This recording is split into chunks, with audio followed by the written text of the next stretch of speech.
Ya, ok, gracias. Bien.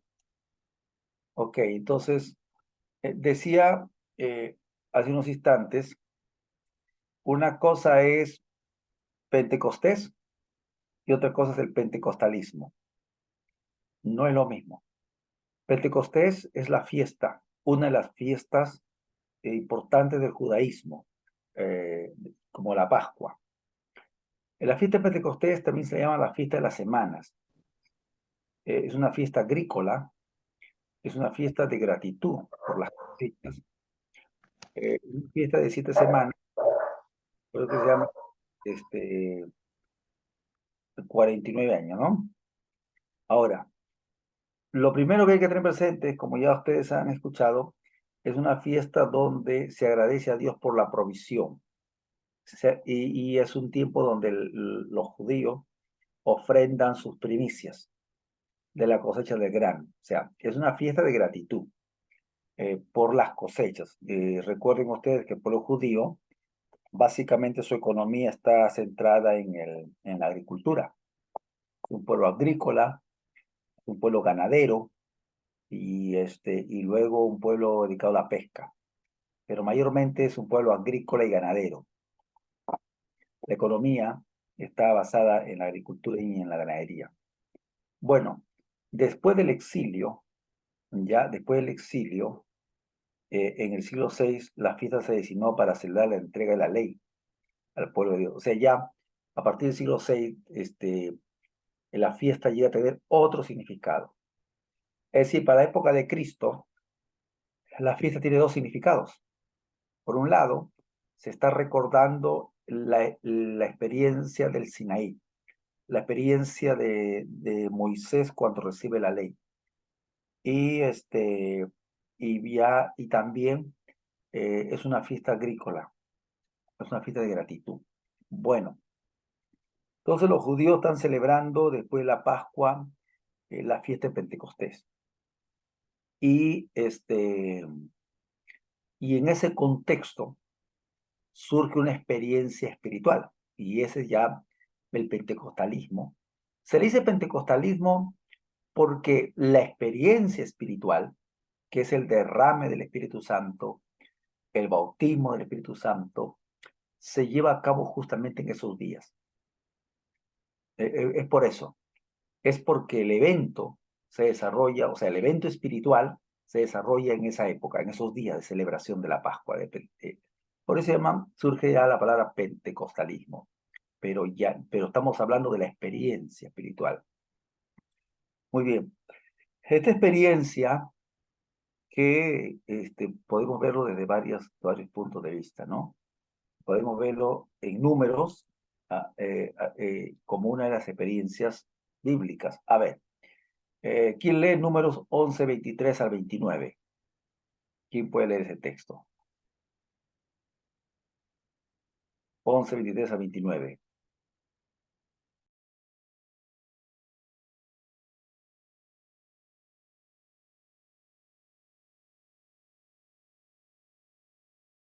Pastor, buenas noches. 11:23 hasta 29, ¿verdad? Hola. Sí, hermano. Sí, ok. El Señor le respondió a Moisés, ¿acaso el poder del Señor es limitado? Pues ahora verás si te cumplo o no mi palabra. Moisés fue y le comunicó al pueblo lo que el Señor le había dicho. Después juntó a 70 ancianos del pueblo y se quedó esperando con ellos alrededor de la tienda de reunión. El Señor descendió en la nube y habló con Moisés y compartió con los 70 ancianos el espíritu que estaba sobre él. Cuando el espíritu descansó sobre ellos, se pusieron a profetizar, pero esto no volvió a repetirse. Dos de los ancianos se habían quedado en el campamento. Uno se llamaba Eldad y el otro Medad. Aunque habían sido elegidos, no acudieron a la tienda de reunión. Sin embargo, el Espíritu descansó sobre ellos y se pusieron a profetizar dentro del campamento. Entonces un muchacho corrió a contárselo a Moisés. Eldad y Medad están profetizando dentro del campamento. Josué, hijo de Nun, uno de los siervos escogidos de Moisés, exclamó: Moisés, señor mío, deténlos. Pero Moisés le respondió: ¿Estás celoso por mí? ¿Cómo quisiera que todo el pueblo del Señor profetizara y que el Señor pusiera su espíritu en todos ellos? Amén.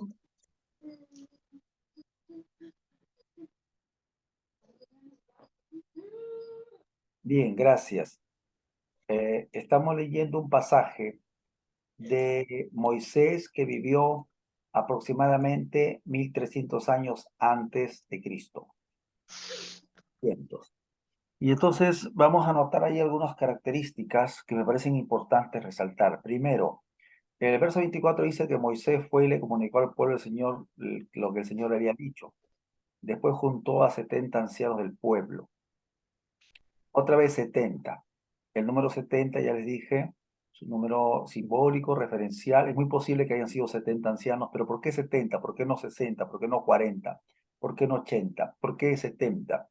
¿Por qué siempre el 7 en varios ratos? Es porque es sinónimo de perfección.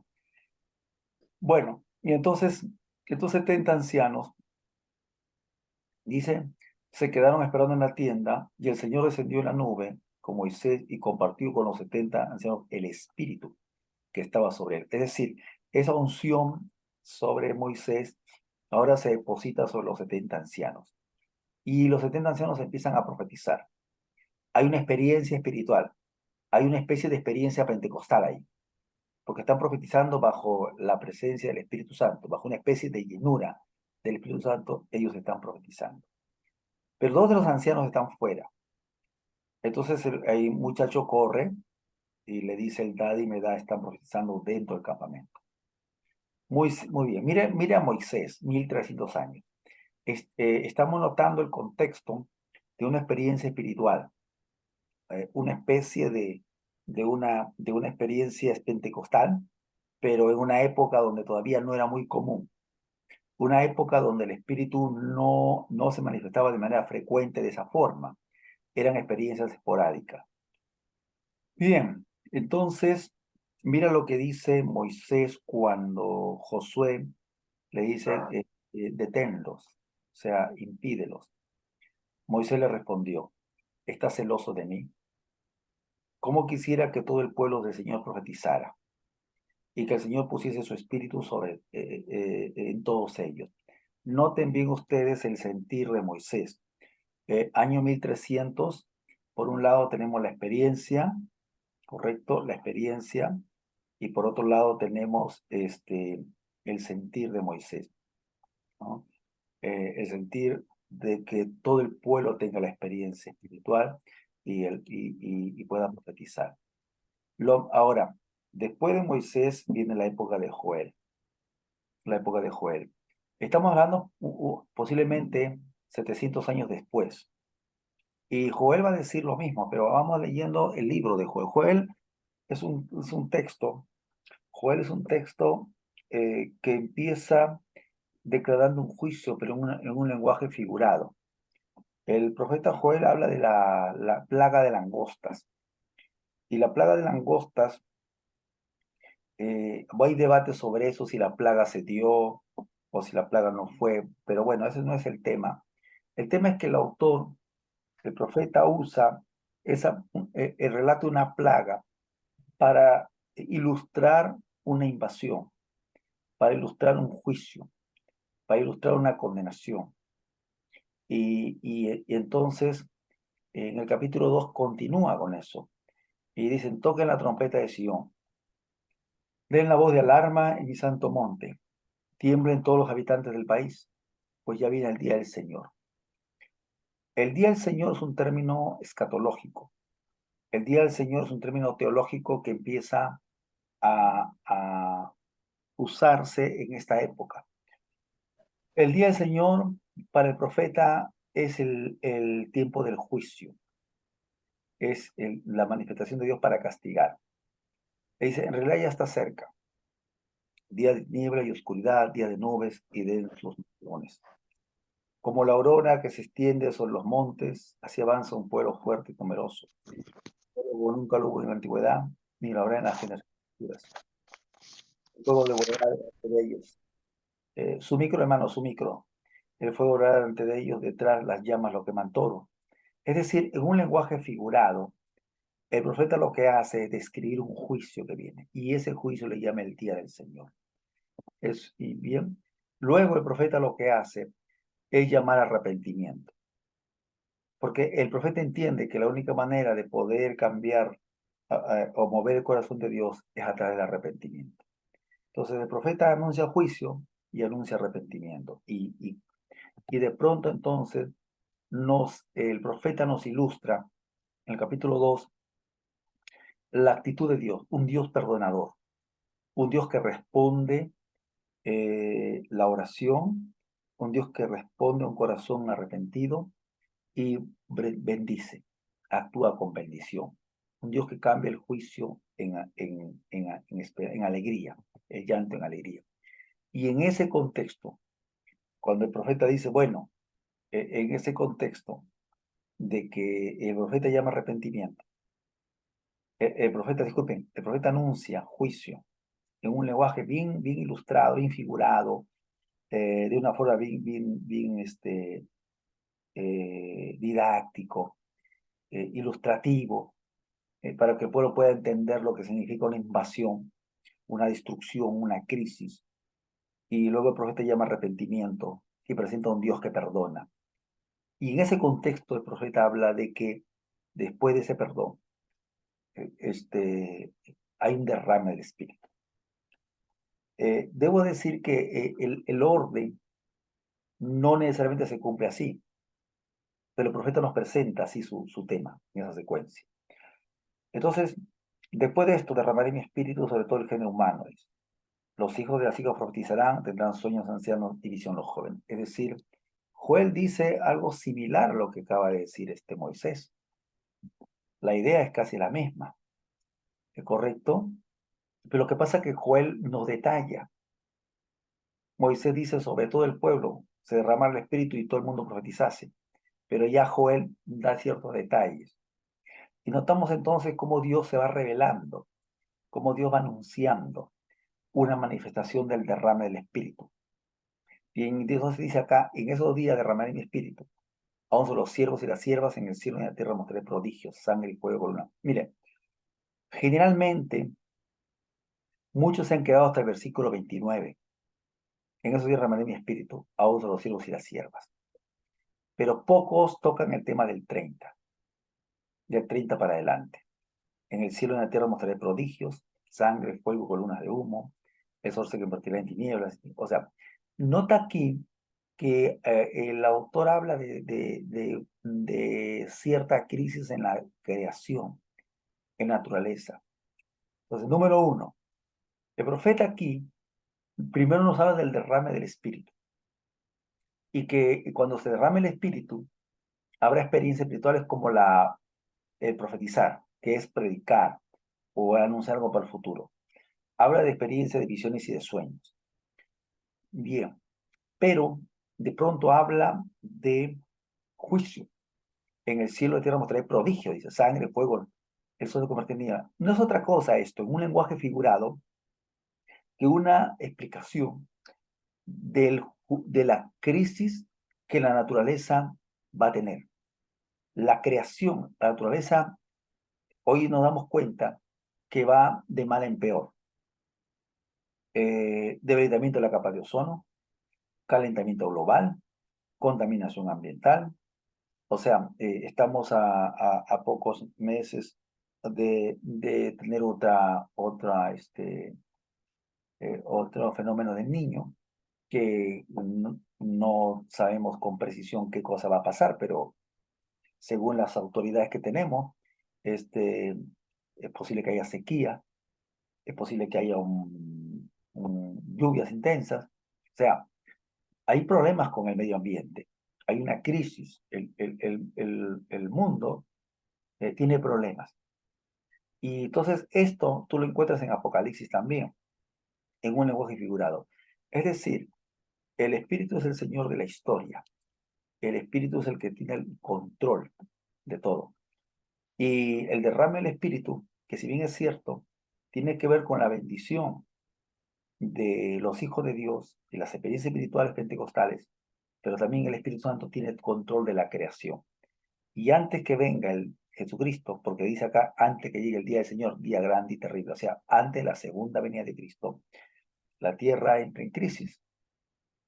Entonces, sin embargo, la oportunidad de salvación sigue hasta ese tiempo. Por eso dice acá, y todo el que invoca el nombre del Señor escapará con vida. Entonces, vemos esto aquí de manera, eh, de manera eh, eh, apocalíptica, como el profeta nos habla, por un lado, la bendición del derrame del Espíritu, y por otro lado, nos habla acerca de la crisis del ambiente. Muy bien. Entonces, eso es lo que tenemos acá. Y bueno, y entonces en Hechos 2 se da la experiencia que ustedes conocen. Bien, vamos a continuar entonces. Eso es por un lado. Ese es mirando a Números 11, 23, mirando a Joel 2:28. Luego Juan el Bautista menciona que Jesús bautizará con fuego y con el Espíritu. Mira, en Números, Moisés y Joel no hablan de fuego, pero Juan el Bautista sí habla de fuego. Es decir, estamos viendo cómo antes de que lleguemos a Hechos 2, la revelación de Dios se da en proceso. Y entonces, el derrame del Espíritu en Hechos 2 es el cumplimiento de toda una serie de profecías, es el cumplimiento, pero a la vez es el inicio de una nueva era. Lucas anticipó el día de Pentecostés y la venida del Espíritu Santo en la parte final del Evangelio, y él dijo que eh, vendrá el Espíritu, ¿no? Muy bien, entonces, en Hechos 1:8, ese texto muy conocido, anticipa la venida del Espíritu Santo y provee el programa de expansión del Evangelio en forma geográfica. Dos cosas debo decir de Hechos 1:8. Primero, es que el texto es un resumen geográfico del libro de Hechos, este versículo. Acá dice que será el Evangelio, se va a expandir por Jerusalén, Judea, Samaria y luego a los confines del mundo. Cuando usted lee el libro de Hechos, usted se da cuenta que el autor te cita eventos en Jerusalén, te cita eventos en Judea, luego te cita eventos en Samaria, y luego con Pablo te cita eventos por todas las regiones gentiles, y Pablo termina en Roma, que representa el centro del mundo, el dominio del mundo. Es decir, este texto te da un resumen geográfico de todo el relato de la obra. Eso es por un lado. Y por otro lado, lo que ustedes tienen aquí es que el autor te dice que recibiréis poder. Entonces, y el poder es una característica del derrame del Espíritu. El poder es la demostración de la necesidad del derrame del Espíritu. Si alguien te pregunta, ¿por qué la persona debe ser bautizada con el Espíritu Santo? ¿Cuál es el propósito? ¿Cuál es la finalidad? La importancia o la necesidad de que una persona reciba el bautismo del Espíritu Santo. Entonces la respuesta es que a través del bautismo del Espíritu Santo, la persona recibe poder. Y el poder es una necesidad porque la iglesia brega con un mundo espiritual. Entonces, es una necesidad esto. Muy bien, y a partir de esa experiencia, entonces la iglesia es testigo. ¿Qué es lo que hace que una iglesia, que el creyente sea testigo del Evangelio? Es el poder. Pentecostés es el inicio de las promesas de Jesús, y sus discípulos recibirán poder y serán testigos. Entonces, y este es el patrón de lo que ocurre en todo el libro. Tú notas que el autor te cita eventos en Jerusalén, Judea, Samaria y en zonas gentiles hasta Roma. Y tú notas que en ese desarrollo el evangelio se manifiesta con poder. Y a partir de ahí, entonces los apóstoles o los personajes, los discípulos, son testigos del poder, del poder de Cristo. Y esa es una característica del libro de Hechos. Por eso que se dice que el libro de Hechos es un libro neumatológico. Muy bien. La pregunta que nos hacemos es, ¿cuántos relatos existen respecto al derrame del Espíritu con poder en el libro de Hechos? Existe Hechos 2 más 3 relatos que se le conoce como los mini Pentecostés. Tienes después de Hechos 2 que tenemos el encuentro de Pedro con los samaritanos, después que Felipe les había predicado, y los samaritanos reciben el derrame del Espíritu. Tenemos el encuentro de Pedro con Cornelio, y Cornelio recibe el derrame del Espíritu. Tenemos el encuentro de Pablo con los discípulos de Juan en Éfeso, y ellos reciben el derrame del Espíritu. Muy bien. Entonces, la palabra lengua es otra palabra que se usa en el texto para de una manera describir una forma la manifestación del Espíritu, las lenguas. En la narración del día de Pentecostés se dice que hay lenguas, pero la palabra ahí es dialecto. O sea, cuando los discípulos recibieron el derrame del Espíritu Santo, hablaron diferentes dialectos, dice el término, en capítulo 2, verso 3, capítulo 4, versículo 4, versículo 11, versículo 8, dice que hablaron dialecto, y que el dialecto lo hablaron a perfección. En el episodio de Cornelio dice que hablaron lenguas, nada más, y el episodio de Juan también. Bueno, la palabra profetizar en Hechos solo aparece en dos lugares, en Hechos, y esos dos lugares están, las dos citas están ligadas con la venida del Espíritu Santo. Es decir, cuando los discípulos recibieron el derrame del Espíritu Santo, profetizaron. Y la palabra profetizar ahí significa que hablaron como voceros, hablaron como representantes, con autoridad, representando a Jesucristo. Muy bien. ¿Quiénes son los que recibieron el derrame del Espíritu Santo en Hechos? ¿Qué tipo de personas reciben esa experiencia? Bueno, los que reciben son judíos piadosos de todas las naciones bajo el cielo en Jerusalén. Eso es en Hechos 2. Son judíos piadosos. ¿Qué es un judío piadoso?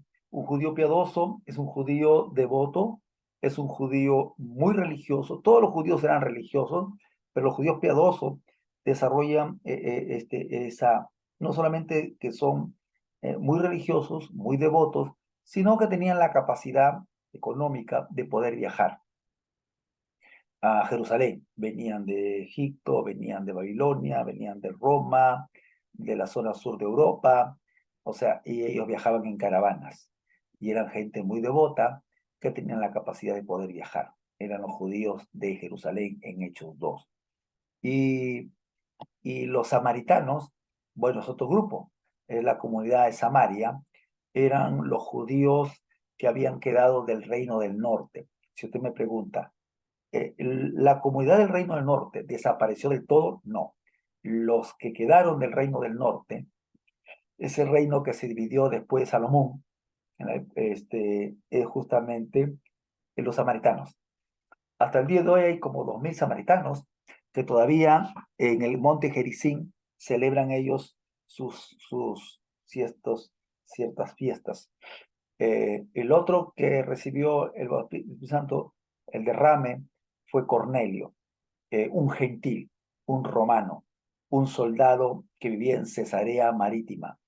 En Cesarea Marítima había una base romana y él era pues un soldado, un centurión, pero era un temeroso de Dios.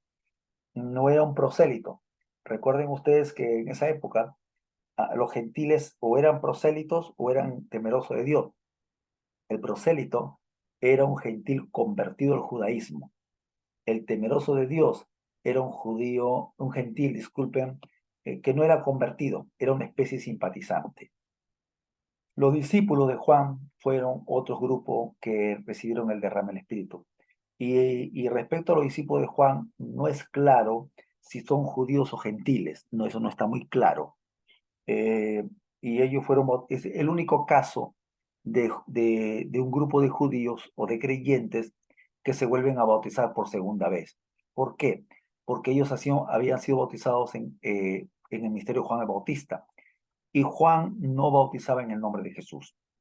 Entonces ellos solamente se bautizaron por arrepentimiento, pero no reconociendo a Jesús como el Señor.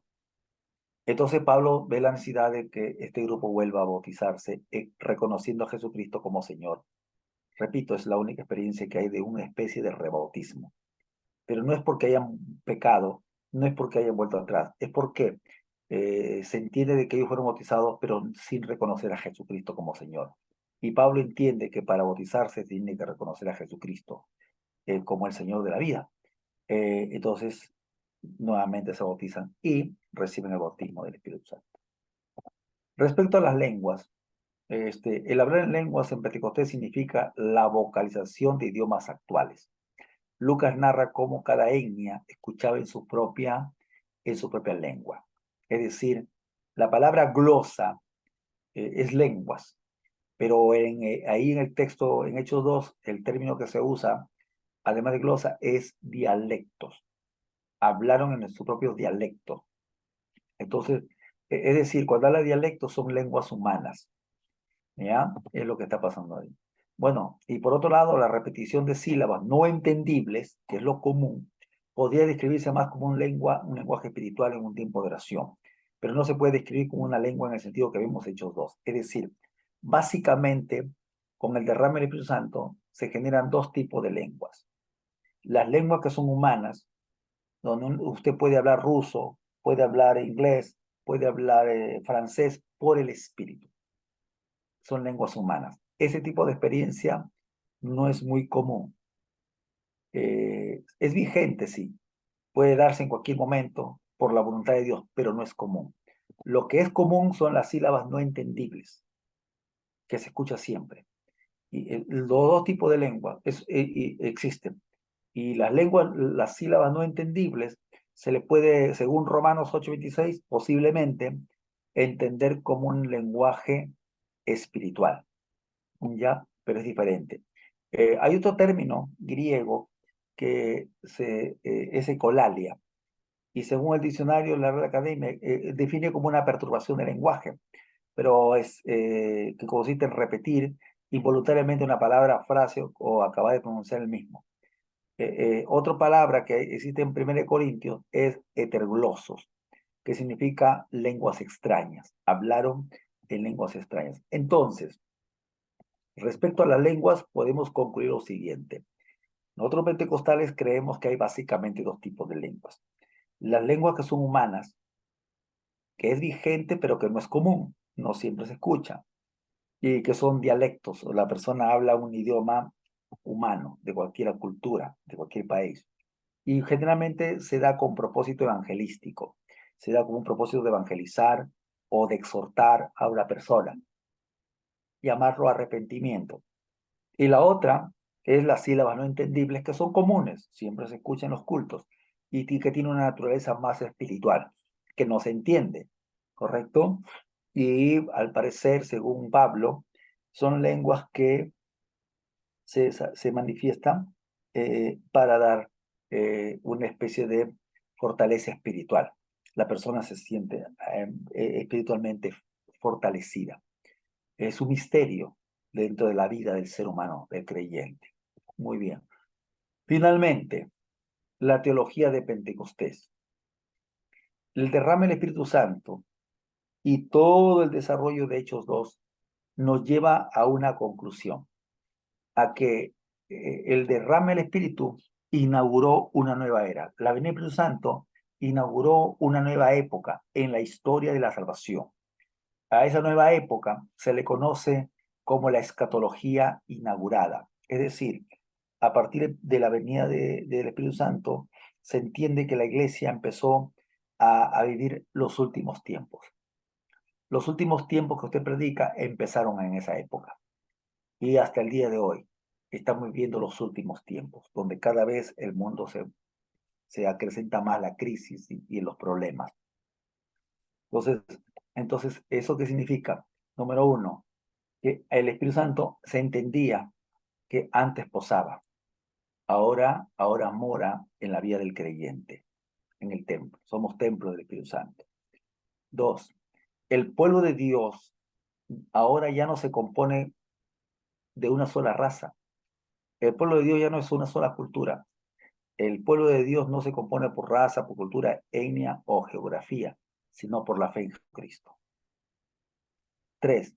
El Espíritu Santo empodera a la iglesia con dones para su edificación y con poder para testificar al mundo de Jesús. Ese es el propósito por el cual el Espíritu Santo ha venido, para empoderar a la iglesia con dones, con regalos espirituales, regalos, dones para edificar, para bendecir, y el poder para testificar al mundo de Jesús. Entonces, por otro lado, el Espíritu Santo es el que dirige todo el proceso de la evangelización. Él es el agente de la conversión. El que genera la convicción no es la persona, es el Espíritu Santo. Es el agente. Él es el que confirma que Dios ha aceptado a un grupo, a una persona como parte de su pueblo. Es el Espíritu Santo, nosotros no. Usted y yo lo que hacemos es predicar. Los apóstoles lo que hacían es predicar. Pero quien confirma que la persona ha sido aceptada en el nuevo pueblo es el Espíritu Santo. ¿Y cómo lo confirma? A partir de la experiencia espiritual. Preguntas y comentarios finales.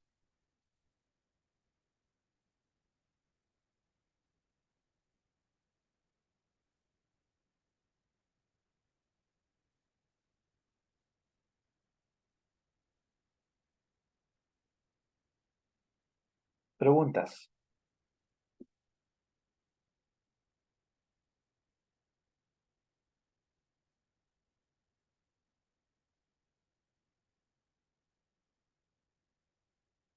Bien, si no lo hay, entonces vamos quedando ahí.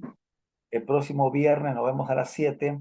En el transcurso de la semana voy implementando la plataforma para que ustedes puedan ir haciendo sus actividades. ¿Correcto?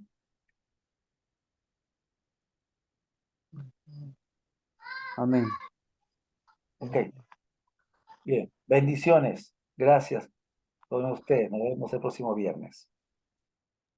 Traten de motivar a los demás hermanos que no han ingresado, por favor, para que ellos estén presentes.